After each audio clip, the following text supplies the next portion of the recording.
جب سے تیرے نکاح میں آئی ہو کچھ پایا ہی نہیں ہے، کچھ پایا ہی نہیں ہے۔ اور ادھر حاجرہ ہیں، کہاں چھوڑ کے جا رہے ہیں؟ جنگل میں، کالی پہاڑیوں میں، نہ انسان نہ چرند نہ پرند نہ ہریالی نہ درخت نہ سایہ نہ سائبان، کچھ بھی نہیں، چوٹی المیدان، پہاڑیاں کالی کالی۔ چھوڑا، چلنے لگے۔ بیوی نے کہا سرتاج آئے تھے تو ہم نے کچھ نہیں پوچھا، جا رہے ہیں نا تو بتائیں نا یہاں چھوڑ کے کیوں جا رہے ہیں؟ اتنا حق تو بنتا ہے نا، پوچھنے چھوڑ کے کیوں جا رہے ہیں؟ اللہ کے خلیل نے کوئی جواب نہ دیا۔ بعض مورخین نے لکھا ہے کہ حضرت ہاجرہ نے حضرت ابراہیم کا دامن پکڑ کے 3 میل دوڑی تھی ساتھ، اور کہا تھا بتا کے تو چلے جاؤ، چھوڑ کے کیوں جا رہے ہو؟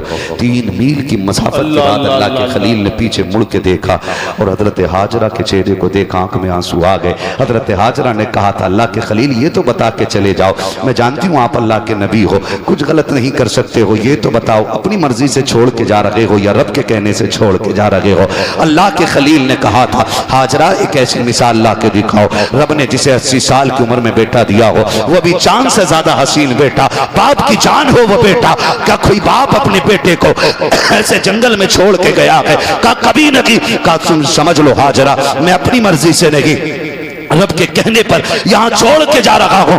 اب حضرت ہاجرہ کا ایمان دیکھیے، جیسے کہ اتنا سنا ہے آپ نے کہا ابراہیم پھر ٹھہرو تو سکی۔ کہا کس لیے؟ کہا جو تھوڑی سی کھجوریں دی ہیں، جو پانی دیا ہے، یہ بھی لے کے چلے جاؤ۔ کہا کس لیے؟ کہا جس رب کی مرضی سے یہاں چھوڑ کے جا رہے ہو، ہمیں ایمان ہے جو اپنی مرضی سے ہمیں جنگل میں چھڑوا رہا ہے، وہی رب کھلا بھی دے گا، پلا بھی دے گا۔ زندہ باد، سبحان اللہ، زندہ باد، تاریخ گواہ ہے۔ میں بتانا چاہتا تھا رشتے جب یہ چھوڑ کے چلے نا، سنیں یہ میری سر کے تاج علماء بیٹھے، آپ پوچھیں ان سے، آپ نہ نمرود کی آگ میں ڈالے گئے، نارے نمرود میں ڈالے گئے، ایک آنسو آپ کی آنکھ میں نہیں آیا۔ نارے نمرود میں ڈالے گئے، آنکھ میں آنسو نہیں آیا۔ قید کیا گیا آپ کو، آنکھ میں آنسو نہیں آیا۔ شہر سے نکال دیا گیا، آنکھ میں آنسو نہیں آیا۔ لیکن جب بیٹے کو چھوڑ کے خلیل جا رہے ہیں نا تو آنکھ میں آنسو آ گئے۔ گویا بتا دیا اولاد کی محبت باپ کے سینے میں کتنی ہوتی ہے۔ چھوڑ کے چلے گئے، اور جانتے ہو یہ تو باپ کی محبت ہے جو کبھی نہ رویا، آج بیٹے کی جدائی پہ رو دیا۔ پھر ادھر رہی، کب تک وہ کھجور، کب تک پانی چلتے، وہ بھی ختم میں آ گئے۔ پھر ختم میں آ گئے تو ماں دودھ پلاتی رہی۔ پھر وہ دن بھی آیا کہ ماں کے سینے کا دودھ خشک ہو گیا اور بیٹے کے ہونٹوں پہ خشکی آ گئی۔ ماں تو ماں ہوتی ہے نا۔ ابھی آپ نے دیکھا ایک ڈام کے اندر کشتی ڈوبی، ایک لاش 24 گھنٹے کے بعد جو ملی، 3 دن کے بعد یا 24 گھنٹے کے بعد جو لاش ملی، وہ لاش صرف ماں کی نہیں تھی، اس کے سینے پہ رکھے ہوئے ممتا کے جنازے کی بھی تھی۔ اللہ اللہ اللہ اللہ۔ ہاں، دنیا نے بہت اس پہ لکھا، باتیں کی، سب کو یہ تو نظر آیا کہ ماں موت کے وقت بھی بیٹے کو سینے سے جدا نہ کر سکی، لیکن کسی کو یہ نظر نہیں آیا کہ کاش کوئی ان کی فریاد کو بھی پہنچ جاتا۔ کیا بات رہی، کوئی اس پہ بات کرنے کے لیے تیار کیوں نہیں؟ کیا کرسیوں پہ بیٹھنے والے یہ سوچتے ہیں کہ ان سے حساب نہیں ہوگا، ان سے پوچھا نہیں جائے گا؟ دنیا نے دیکھا ایک ماں اپنے بیٹے کو اس حال میں لاش بن کر کے کنارے پہ لاتی ہے کہ بیٹا بھی مر چکا تھا، ماں بھی مر چکی تھی، لیکن ماں کی پکڑ بیٹے کے لیے ڈھیلی نہیں ہوئی تھی۔ بلندیوں کا بڑے سے بڑا نشان چھوا، اٹھایا گود میں ماں نے تب آسمان چھوا۔ یہ ماں ہوتی ہے جو ہر چیز سے اولاد کے لیے لڑ جاتی ہے۔ اللہ کے خلیل نے بیٹے کو چھوڑا، پانی ختم، کھجور ختم، ماں کے سینے کا دودھ بھی خشک ہو گیا۔ جب خشک ہو گیا ماں کے سینے کا دودھ، اب بیٹے کی پیاس ماں سے دیکھی نہیں جا رہی ہے۔ ماں نے بے قراری کے عالم میں کرنے کی کوشش کی، جستجو میں ہے پانی کدھر ملے گا، جبکہ جانتی ہے کہ یہاں کوئی درخت نہیں ہے، ہریالی نہیں ہے، پانی کا تا پتہ نہیں ہے، لیکن ممتا ممتا ہوتی ہے۔ آپ نے صفا مروہ کے چکر لگانا شروع کیے، اس پہاڑی پہ جا کے کھڑی ہوتی ہے، پھر بیٹے کی تنہائی کا خیال آتا ہے، پھر دوڑ کے بیٹے کے پاس آتی ہے، پھر چوکے ہوٹ دیکھتی ہے، پھر دوڑ کے جاتی ہے، پھر بیٹے کی تنہائی کا خیال آتا ہے۔ آپ نے صفا مروہ کے درمیان جب 7 چکر کیے گئے، تاریخ گواہ ہے جب 7واں چکر پورا ہوا ہے، بیٹے کے قدموں میں آ کے دیکھتی ہے کہ ایک پانی کا چشمہ جاری ہو گیا ہے، پانی پانی کا چشمہ جاری ہو گیا ہے، اللہ کا شکر ادا کیا ہے۔ میں پوچھنا چاہتا ہوں اور جنت کے لیے زمزم پینے والوں، شفا کے لیے زمزم پینے والوں، دعاؤں کی قبولیت کے لیے زمزم پینے والوں، زمزم پینے سے پہلے یہ بھی تو دیکھ لیا کرو یہ زمزم نکلا کس لیے ہے۔ ایک ماں تڑپی ہے تب زمزم ملا ہے، ایک ماں نے چکر لگائے ہے تب جا کے زمزم ملا ہے۔ وہ کسی نے کہا تھا کہ خدا کی قسم جب اولاد تڑپتی ہے تو ماں کا دم نکلتا ہے، مگر جب ماں تڑپتی ہے تو پھر زمزم نکلتا ہے۔ خدا کا واسطہ ہے ان رشتوں کی قدر کر لیں، آپس میں اتفاق پیدا کریں۔ ماں باپ دنیا سے چلے گئے نا تو صرف 40 دیگیں بنا کے ثواب نہ کما۔ جن بچوں کو ماں باپ نے چھوڑا ہے نا، اگر وہ کمزور ہیں اور تو مالدار ہے تو انہیں سینے سے لگا کر کے نا اپنے رب کو راضی کر لے، اور قبر میں لیٹے ہوئے باپ کو بھی راضی کر کے دکھا دے۔ کریں گے انشاءاللہ۔ وقت ہوتا تو میں اور بات کرتا، بس یوں سمجھیں یہ قصہ لطیف ابھی نہ تمام ہے۔ جو کچھ بیان ہوا وہ آغاز باب تھا۔ احساس پیدا کریں، احساس کی وہ آخری بات جو رہ گئی پوری کر جاؤں۔ دنیا حضرت عمر کو جانتی ہے۔ حضرت عمر کو ایک دن بہت چیخے مار کے رو رہے ہیں۔ کسی نے کہا امیر المومنین ہے 24 لاکھ مربع میل کا حکمران ہے اور رو رہا ہے، تیرے نام سے قیصر و کسریٰ کے ماتھے پہ پسینہ آ جاتا ہے، اتنی بڑی جرت کا مالک کیوں رو رہا ہے؟ حضرت عمر نے کہا خبر ملی ہے کہ آج فلاں دریائے دجلہ کے پل سے نا ایک بکریوں کا ریوڑ گزر رہا تھا، اس میں نا ایک پنٹی ٹوٹ گئی تھی اور اس بکری کا پیر پڑ گیا اور بکری کا پیر ٹوٹ گیا ہے۔ عمر یہ سوچ کے رو رہا ہے کہ قیامت میں اس بکری کے پیر کے بارے میں عمر اپنے رب کو کیا جواب دے گا۔ یہ احساس کی زبان پیدا کریں، احساس کی زبان پیدا کریں۔ دنیا پتھر ہو چکی ہے لیکن ہم ابھی پتھر نہیں ہوئے ہیں، اس لیے کہ ہماری روح کی زندگی کے لیے محمد عربی کا نام کافی ہے۔ ہم حضور کے ماننے والے لوگ ہیں، ہم اپنے اخلاق سے، اپنے کردار سے، اپنے طریقوں سے زمانے کو بتائیں گے۔ جس امت کو حضور نے 1450 سال پہلے نکھارا تھا وہ امت ابھی مردہ نہیں ہوئی ہے، بھی زندہ ہے۔ جو پیار مصطفیٰ نے پتھریلی زمینوں پہ بانٹا تھا، ہم ہندوستان کے دشمنوں کے بیچ میں وہ پیار بانٹ کے دکھائیں گے۔ اور یاد رکھنا انشاءاللہ وہ دن آئے گا، نفرتیں ہار جائیں گی، محمد عربی کی دی ہوئی محبتیں جیت جائیں گی انشاءاللہ۔ کریں گے انشاءاللہ۔ اور یہ کام ہمیں روڈ پہ بعد میں کرنا، اپنے گھر سے پہلے کرنا ہے۔ روڈ کی تبلیغ سے پہلے ضروری ہے اپنے گھر کے اندر اس ماحول کو پیدا کریں، رشتوں کو نبھانے کے عادی بنے، محبتیں بانٹیں۔ فرمایا گیا وَاعْتَصِمُوا بِحَبْلِ اللَّهِ جَمِيعًا، اللہ کی رسی کو اکٹھے ہو کے مضبوطی سے تھام لو۔ بٹنے کی ضرورت نہیں ہے، بکھرنے کی ضرورت نہیں ہے۔ ہاں جن کا ایمان سلامت نہیں ان سے ہمارا کوئی رشتہ، بولیں کوئی رشتہ، اس بات کو دلیل بنا کے کوئی وہابیوں سے مصافحہ نہ کرے۔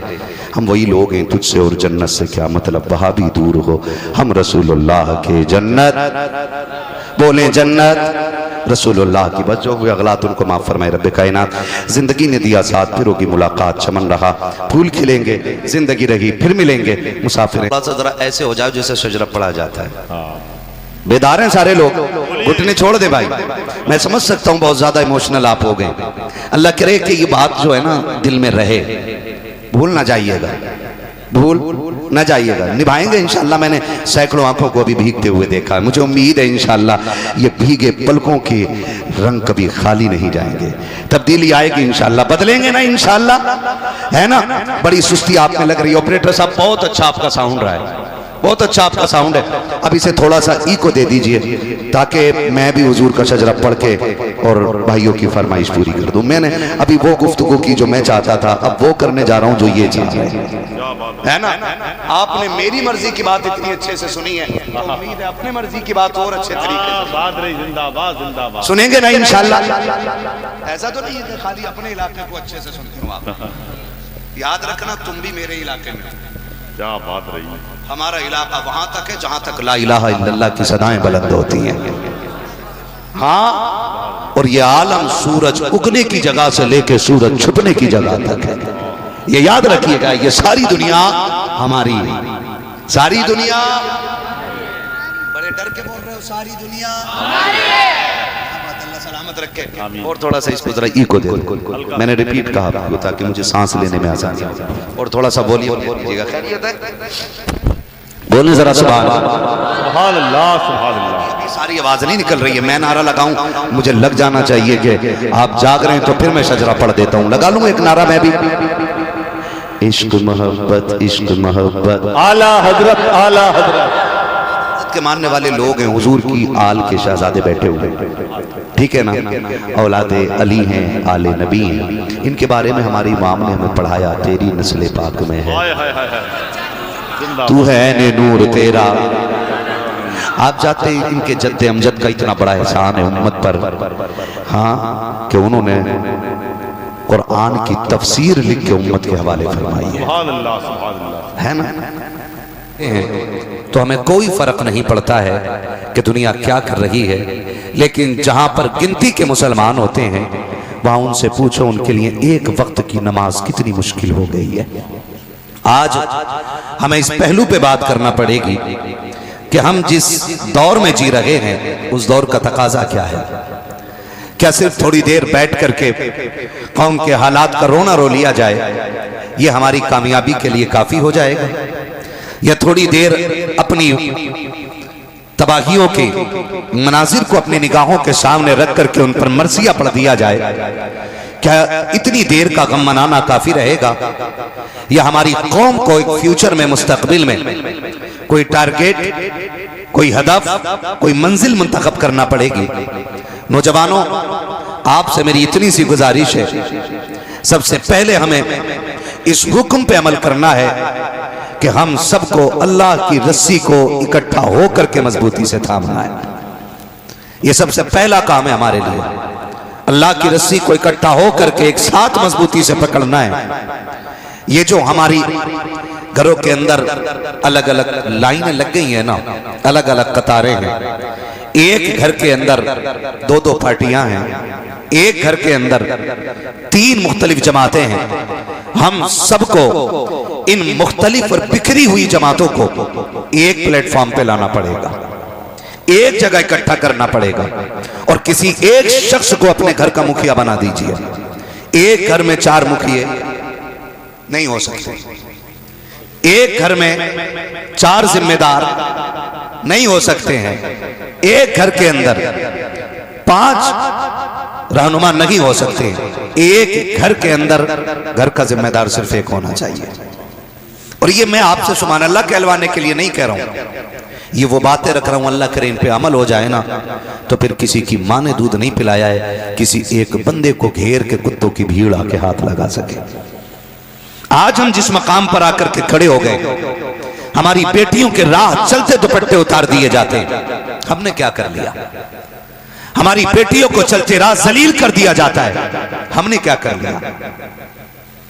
ہمیں بتایا جائے کتنی بیٹیوں کا گھروں سے نکلنا دشوار ہو گیا ہے، اور ایک بھیڑ کھڑی رہتی ہے اور صرف ایک بھیڑ کے علاوہ کچھ نہیں ہوتی ہے۔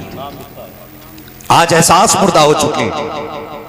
آج جو آگ میرے گھر پہ لگی ہے نا، میرا پڑوسی اس آگ کی گرمی کو محسوس کرنے کے لیے تیار نہیں۔ آج ہم یہ سوچ رہے کہ یہ آگ آپ کے گھر کی ہے، اور جس دن یہ میرے گھر آئے گی تب دیکھا جائے گا۔ او بھائی، اگر یہ آگ تیز ہو گئی نا تو ایک کو نہیں تمہارے جیسے سینکڑوں کو جلا کے لاک کر دے گی، اور پھر اس آگ کو بجھایا نہیں جا سکتا ہے۔ ہم اپنی صفوں کے درمیان اتفاق پیدا کریں، اپنی بیٹیوں کے عزت کے پہرے دار بن جائیں، اپنی نسلوں کو یہ سبق پڑھا دیں کہ ابھی قوم مسلم مردہ نہیں ہوئی ہے، ابھی اس قوم کی رگوں میں وہ غیرت باقی ہے جو میرے نبی نے 1450 سال پہلے عطا کی تھی، ابھی اس قوم کے اندر وہ غیرت زندہ ہے جو ابو بکر کے چوکھٹ سے ہم لے کر کے آئے تھے، ابھی ہماری رگوں کے اندر اس لہو کی گرماہٹ موجود ہے جو فاروق اعظم کے در سے ہمیں ملی ہے، ابھی ہماری رگوں کے اندر وہ گرمی موجود ہے جو ہمیں عثمان غنی کے دربار سے ملی ہے، جو مولا علی کے دربار سے ملی ہے۔ اگر اب بھی نہیں جاگو گے تو نسلیں مٹا دی جائیں گی اور کوئی بچانے والا نصیب نہیں ہوگا۔ میں پوچھنا چاہتا ہوں کس کو فکر ہے قوم کی تباہی کی؟ ابھی 2 دن پہلے کی بات ہے، ایک ویڈیو وائرل کیا جاتا ہے، بارات کے اندر 1 کروڑ 1 لاکھ کا اعلان کیا جاتا ہے۔ مجھے تو نہیں لگتا وہ جہیز دے رکھا ہے، ایسا لگتا ہے جیسے دولہے کو خریدا اور بیچا جا رہا ہے۔ مجھے بتاؤ تو سکی، ان نعروں کو دیکھ کر کے، اعلانوں کو دیکھ کر کے، کروڑوں کے نام کو دیکھ کر کے کہیں سے لگتا ہے کہ امت کی بیٹیوں پہ مصیبت آئی ہوئی ہے، کہیں سے لگتا ہے کہ بیٹوں کو تنہائی میں گھیر کے مارا جا رہا ہے۔ مجھے بتاؤ تو سکی، کب تک خواب غفلت میں سوتے رکھو گے؟ کیا اسی کے لیے علامہ ارشد القادری نے قدم بڑھایا تھا؟ کیا اسی دن کے لیے حافظ ملت نے محنتیں کی تھی؟ کیا اسی دن کے لیے ہمارے اسلاف نے اپنی زندگی کی قربانی